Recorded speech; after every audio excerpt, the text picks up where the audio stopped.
Une des premières choses que je recommande de faire quand on se crée un site sur la plateforme wordpress.com, c'est de gérer ses paramètres. Donc, vous voyez, si je suis sur la page d'accueil de WordPress, je vais aller à gauche ici sous Gérer dans le menu et je vais choisir Paramètres.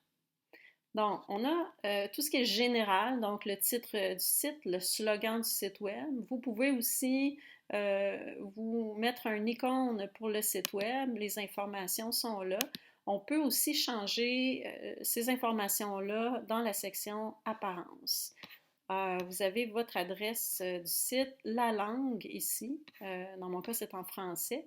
Maintenant, vie privée, si vous souhaitez que votre site web soit privé, vous devez choisir ça ici. Sinon, vous pouvez le garder public et ne pas permettre au moteur de recherche d'indexer votre site. Donc, une personne qui fait une recherche Google n'aurait pas accès à votre site. Elle n'arrivera pas, évidemment, à le trouver. Donc, c'est une option qui pourrait vous intéresser.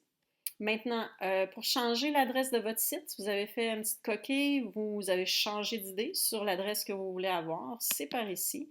Vous cliquez, on a encore à cliquer ici sur la flèche et choisir changer l'adresse du site. Donc voilà, c'est ici que ça se passe. Maintenant, je vous invite à regarder la section rédaction. Important pour les catégories, ce sont les catégories du blog. Donc, ça concerne seulement vos articles de blog et non pas les pages.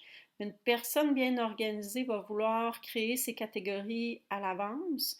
Je vous invite à le faire par ici. Donc, vos 5-6 catégories, vous avez juste à cliquer Ajouter une nouvelle catégorie et créer l'ensemble de vos catégories par ici. Maintenant, à chaque fois que vous allez créer un article de blog, vous aurez l'option d'ajouter des catégories directement à partir de l'article. La même chose pour les étiquettes. Dans ce cas-ci, c'est vraiment comme des hashtags. Si vous voulez, je vous recommande de les mettre au fur et à mesure que vous allez créer vos articles. Article de blog, ici 10 par défaut, c'est le nombre d'articles qu'on voit sur votre page de blog. Si vous avez un thème qui vous permet d'en avoir plusieurs, une vingtaine, ça peut être à propos de le changer ici. Et finalement, défilement est fini. Ça peut être intéressant. Donc, une personne, elle aura juste à défiler les pages et les articles de blog vont s'afficher au fur et à mesure. Finalement, discussion, ça concerne les commentaires. Je vous dirais que les paramètres par défaut sont très, très bien organisés. Vous pouvez choisir pour les commentaires qu'ils soient approuvés là, tous manuellement. Moi, je préfère cette option-ci. Donc, l'auteur d'un commentaire doit avoir déjà au moins un commentaire approuvé. Donc, le premier commentaire d'une personne, je devrais l'approuver. Puis, par la suite, je n'aurai pas besoin de le faire. M'envoyer un message ici lorsqu'un nouveau commentaire est publié. C'est évidemment, on veut le savoir, on veut recevoir un courriel.